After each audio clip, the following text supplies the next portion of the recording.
Olá, tudo bem? Gente, nós estamos dando continuidade à leitura do livro Removendo Máscaras.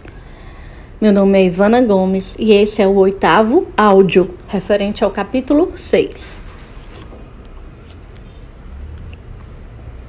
A máscara da justiça própria. A máscara da justiça própria é colocada no rosto para impressionar, destacando o próprio modo elevado de vida. Os usuários dessa máscara observam com muito critério os valores e os padrões exteriores, mas na mente e no coração, esses padrões não existem. Eles vivem uma mentira, uma farsa. São bonitos por fora e podres por dentro. Há um abismo entre o que aparentam ser e o que de fato são. Em público, são um referencial de santidade, mas no secreto revelam a feiura de um caráter torto e mundano. John Mackay, em seu livro O Sentido da Vida, conta a história de um personagem chamado Peer Gynt de Ibsen, muito rico, mas sedento de encontrar um significado para a vida. Saiu pelo mundo em busca de prazer e realização pessoal. Viajou pelos continentes, cruzou mares, percorreu cidades. Bebeu todas as taças dos prazeres. Abraçou todos os encantos que o dinheiro podia lhe proporcionar. Experimentou todas as emoções que o mundo podia lhe oferecer, mas ao fim voltou para a sua casa, já velho, cansado, frustrado, vazio e sedento do significado para viver. Ao chegar ao velho lar, foi para o seu quintal e pôs-se a meditar sobre o sentido da vida. Viu um canteiro de cebola e começou a escavar o chão, arrancando das entranhas da terra o tubérculo. Começou pausadamente a descascar a cebola. Para cada casca que tirava, pensava numa atividade e experiência vivida. Ao final, tirou a última casca da cebola e percebeu que a cebola não tem cerne, só casca. Tomado de profunda tristeza, disse: "Assim foi minha vida, só casca." Aquele personagem viveu toda a sua vida com uma máscara, aparentando ser quem não era. Há aqueles que professam ser o que não são. São ortodoxos de cabeça e hereges de conduta. São observadores dos preceitos externos da lei, mas ao mesmo tempo transgridem a lei, vivendo uma vida íntima, impura e mundana. Cobram em público o que praticam em secreto. Coam um mosquito e engolem um camelo. Proclamam uma justiça própria que não possuem. Os fariseus, estes usavam a máscara da justiça própria. Eram bonitos por fora, zelosos da tradição. Pareciam espirituais, faziam longas orações, frequentavam a sinagoga. Eram criteriosos na devolução dos dízimos. Praticavam um jejum 2 vezes por semana. Aos olhos dos espectadores, expressavam a mais excelente referência da santidade e da piedade do seu tempo. Mas Jesus, ao examinar mais minuciosamente a vida dos fariseus, percebe que a justiça própria deles não passava de uma grotesca máscara. Eles eram como um copo lavado apenas por fora, mas por dentro cheio de sujeira, sepulcros enfeitados e floridos no dia de finados, mas por dentro cheios de podridão. Um cemitério no dia de finados assemelhasse um jardim engrinaldado de flores, um cenário bonito, encantador, atraente. Mas se você abrir as sepulturas, o que encontra lá dentro? Corpos em decomposição, mau cheiro e imundícia. Os fariseus, com toda a sua justiça própria, tecendo altos elogios a si mesmos e acusando leviana e causticamente os seus contemporâneos, não passavam de sepulcros caiados. O problema da justiça própria é que ela faz de si uma propaganda enganosa, posicionada num pedestal colocado no centro do palco. Busca os aplausos dos homens sem se importar com a aprovação de Deus. Estão interessados nos lauréis terrenos e esquecem de glorificar a Deus. Sedentos pelos troféus da terra, dispensam as coroas do céu. Embriagam-se com o sucesso material e o reconhecimento dos que vivem a seu redor e não anseiam serem considerados dignos diante de Deus. A máscara da justiça própria é usada quando nossas fraquezas são expostas. Não admitimos fracassar, não podemos perder a pose. Temos que encontrar uma boa justificativa. Aliás, temos necessidade de demonstrar que somos um sucesso e os nossos aparentes deslizes serem plenamente justificáveis pelas circunstâncias. Justificamos permanentemente. Eu posso ter essa fraqueza, mas pelo menos não faço isto ou aquilo. Não toleramos ser mal compreendido. Estamos sempre nos explicando. Queremos que nos julguem perfeitos. Na verdade, acreditamos-nos melhores do que os outros. Tenho aprendido que quem está sempre se elogiando a si mesmo, além de trajar a hedionda máscara da justiça própria, possui uma autoimagem achatada, sendo insegura e carente de autoafirmação. Os que trajam a máscara da justiça própria são portadores de um profundo sentimento de inferioridade. Uma personalidade madura não precisa se enaltecer. Os virtuosos não tocam trombeta para proclamar as suas próprias virtudes. Embora dignas de elogios, não acariciam seu ego. Lata vazia é que faz barulho. Só o restolho xoxo e vazio é que fica empinado, cheio de soberba. Quando o vento bate na plantação, o trigo se dobra, mas quando bate no joio, ele permanece inflexível. A grandeza não está em querer ser grande, mas em ser humilde.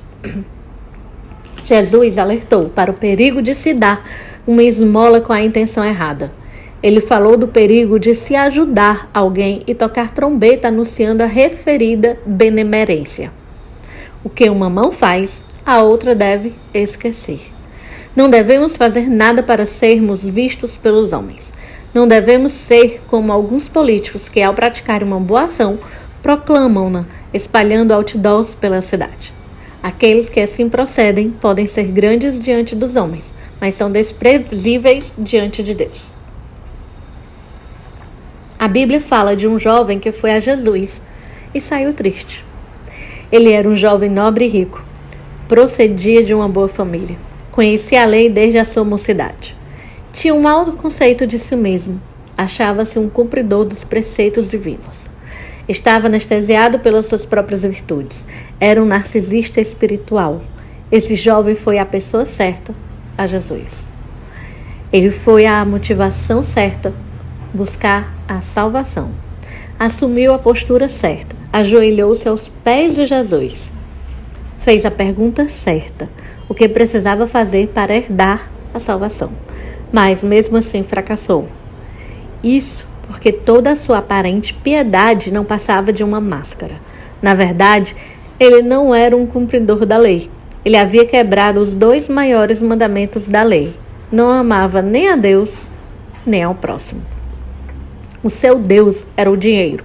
Por isso não podia desvencilhar-se dele em favor dos pobres.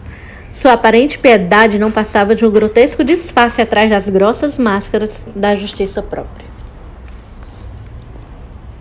Caim foi um dos primeiros homens a usar a máscara da justiça própria. Ele aprendeu com os seus pais sobre a necessidade de adorar a Deus. Ele e Abel, seu irmão, receberam as mesmas instruções. Foram criados debaixo dos mesmos princípios e valores. Sugaram o mesmo leite materno e cresceram sob a mesma disciplina. Ouviram idênticas histórias e aprenderam as mesmas coisas sobre o culto que agrada a Deus. Mas o coração de Caim não era reto diante de Deus. Ele não se sujeitou aos princípios de Deus. Ele não se colocou debaixo da autoridade da palavra de Deus. Quis fazer as coisas de Deus do seu jeito. Mostrar sua própria justiça em vez de aceitar a justiça que vem de Deus.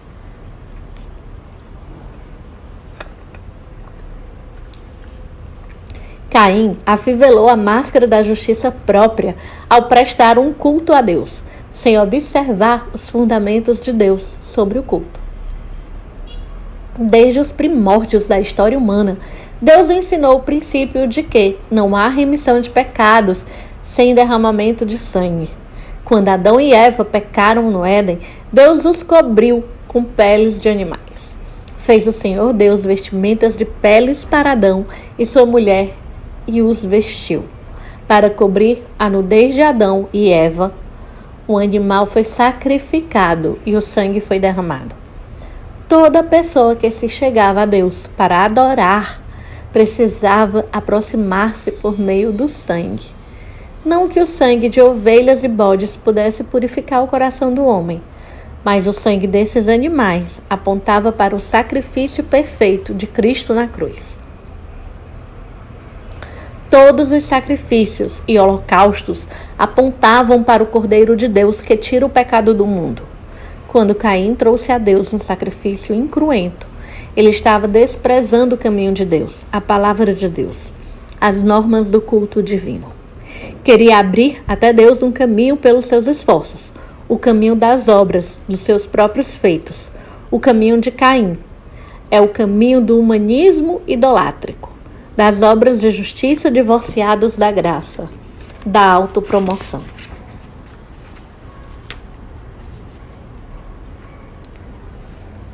Caim usou a máscara da justiça própria ao prestar um culto a Deus, sem examinar o próprio coração. O apóstolo João afirma que Caim era do maligno. Ele queria cultuar a Deus sem pertencer a Deus. Ele queria enganar a Deus com a sua oferta, enquanto ele mesmo era do maligno. Caim pensou que pudesse separar o culto da vida. Ele pensou que Deus estivesse buscando adoração e não adoradores. Jesus disse para a mulher samaritana que Deus busca não adoração, mas adoradores que o adorem em espírito e em verdade. Deus não se enaltece com a pompa do nosso culto, nem com a performance que exibimos diante dos homens. Ele busca a verdade no íntimo. Se a nossa vida não for de Deus e não estiver certa com Deus, o nosso culto será abominável aos olhos do Senhor. Deus não se agrada de rituais divorciados da vida. Culto sem vida é uma abominação aos olhos de Deus. Caim usou a máscara da justiça própria ao prestar um culto a Deus, com o coração cheio de ódio e inveja do seu irmão Abel. O apóstolo João ainda nos diz que Caim era do maligno e assassinou a seu irmão. E por que o assassinou? Porque as suas obras eram más e as de seu irmão justas. De nada adianta trazermos ofertas a Deus se o coração é um poço de inveja e ódio. A relação com Deus não pode estar certa se a relação com o próximo está quebrada. Antes de trazer a oferta ao altar, precisamos nos reconciliar com os nossos irmãos. Deus não aceita uma oferta se o coração de quem a faz não é reto diante dele e está repleto de mágoas. Antes de Deus aceitar a oferta, ele precisa aceitar a nossa vida. Não podemos separar o culto da vida. As músicas que entoamos serão apenas barulho aos ouvidos de Deus se não tivermos uma vida em sintonia com a vontade de Deus. Deus vai rejeitar as ofertas que fizermos se não honrarmos a Deus com a nossa vida e com as nossas atitudes. As obras de Caim eram más, porque o seu coração era mau. Ele era do maligno. Ele não conhecia a Deus nem cultuava a Deus. Cultuava a si mesmo. Ele afrontava a Deus oferecendo uma oferenda errada, da forma errada, com a motivação errada. Ele queria enganar a Deus e ganhar o status de adorador quando não passava de filho do maligno. Mas o apóstolo João nos informa, ainda que a raiz do problema de Caim era a inveja. Não tomando o seu irmão como modelo, ele se desgostou em ver Deus aceitando a oferta de Abel. Em vez de aprender com seu irmão, ele o quis eliminar. A inveja de Caim levou-o a tapar os olhos e os ouvidos para o aprendizado. Ele endureceu-se no seu caminho de rebeldia.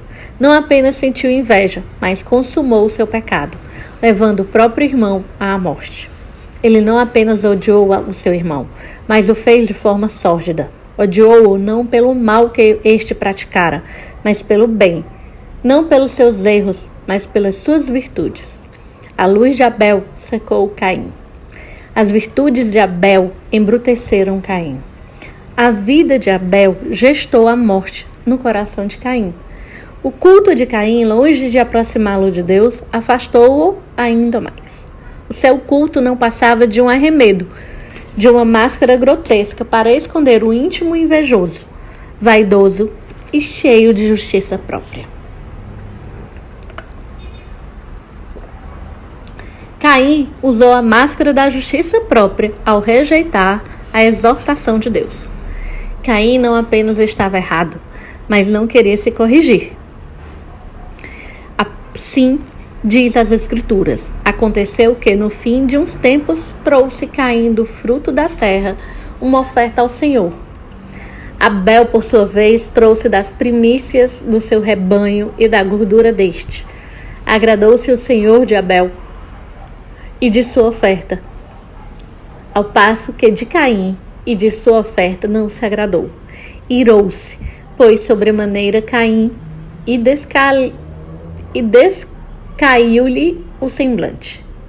Então lhe disse o Senhor: por que andas irado e por que descaiu o seu semblante?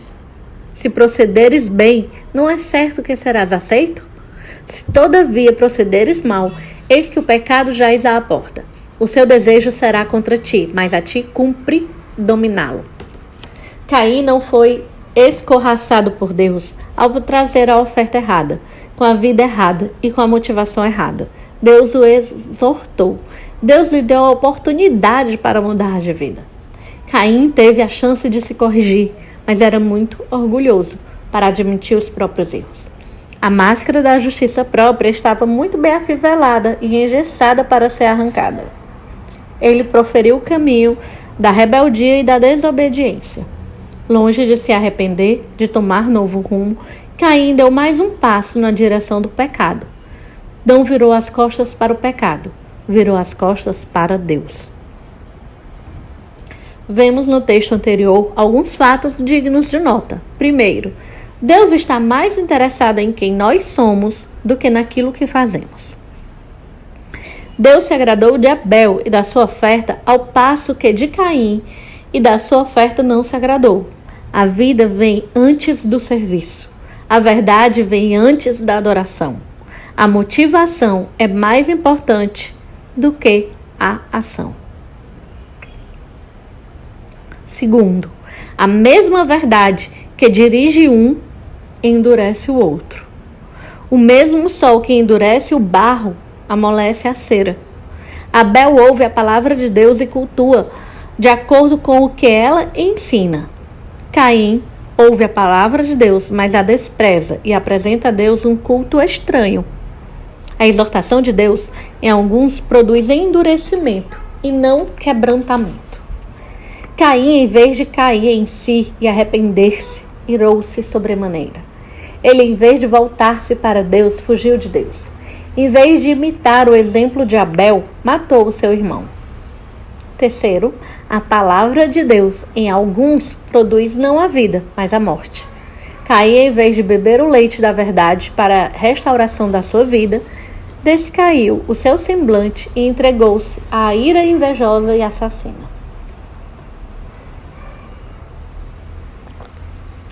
Caim usou a máscara da justiça própria ao intentar a vida do irmão. Caim pensou que o problema era o seu irmão e não o seu pecado. Pensou que a única maneira de obter aceitação seria tirar o irmão do caminho. Ele olhou para Abel, não como alguém a imitar, mas como um rival a ser suprimido. Muitas vezes consideramos que o problema advém de um terceiro. As virtudes do outro nos afligem mais do que as nossas próprias fraquezas. O sucesso dos demais nos atormenta mais do que o nosso fracasso. A eliminação do outro nos recompensa mais do que a possibilidade de sermos aceitos. Caim usou a máscara da justiça própria ao manter as aparências de uma amizade genuína por Abel, enquanto escondia um desejo perverso no coração. Assim diz o texto bíblico. Disse Caim a Abel, seu irmão: vamos ao campo. Estando eles no campo, sucedeu que se levantou Caim contra Abel, seu irmão, e o matou. Caim era um vulcão efervescente de ódio por dentro, mas um mar plácido e calmo por fora. Ele tinha palavras aveludadas e um coração perverso. Palavras doces e um coração amargo. Amizade nos gestos e morte nos pensamentos. Ele enganou a Abel, traiu seu irmão e o matou. Assassinou não um estranho, mas o seu irmão, carne da sua carne, sangue do seu sangue. Eliminou não um inimigo, mas alguém muito próximo. Matou não porque aquele era perverso e mau, mas porque era piedoso e bom. Matou não por constituir Abel uma ameaça à sua vida, mas porque era um exemplo digno de ser imitado. Finalmente, Caim usou a máscara da justiça própria ao tentar esconder o seu pecado. Caim não levou a sério nem a palavra de Deus, nem o juízo de Deus. Pensou que seus atos estivessem fora do alcance de Deus. Ele não só pecou, mas tenta escapar das consequências do seu pecado. Ele não enxergava nada além da sua própria vaidade e justiça própria. Era o pai de uma geração que adorava o seu eu, em vez do Deus vivo. Deus não apenas exortou Caim para não pecar, mas o confrontou depois de pecar. Disse o Senhor a Caim: "Onde está Abel, teu irmão?" Ele respondeu: "Não sei. Acaso sou eu tutor do meu irmão?" E disse Deus: "Que fizeste? A voz do sangue de teu irmão clama da terra a mim. És agora, pois, maldito por sobre a terra." Caim não apenas pecou, mas tentou esconder o seu pecado. Ele pensou que podia fugir de Deus e da sua justiça. Caim acabou colhendo-lhe o que buscava, porque na sua insanidade espiritual preferiu fugir de Deus a obedecê-lo. O Senhor lavrou-lhe a sentença: serás fugitivo e errante pela terra. Ao ser confrontado por Deus, longe de se arrepender, entregou-se à autocomiseração. Então disse Caim ao Senhor: "É tamanho o meu castigo que já não posso suportá-lo." Caim é o protótipo daqueles que se retiram da presença do Senhor e cuja descendência se afasta de Deus para mergulhar nas sombras espessas do pecado e da justiça própria. Gente, aqui eu termino a leitura deste capítulo, né? E é interessante, uma coisa que para mim ficou muito forte é a questão de, assim, proferir uma coisa e fazer outra, né? É a questão de como Caim levava a vida e como ele procurava esconder-se achando que Deus não viria. E sempre Deus está vendo. Ele sabe tudo o que passa no nosso coração. Ele olha nossos atos e nossas intenções. Então, termino aqui este áudio e vejo vocês no próximo áudio.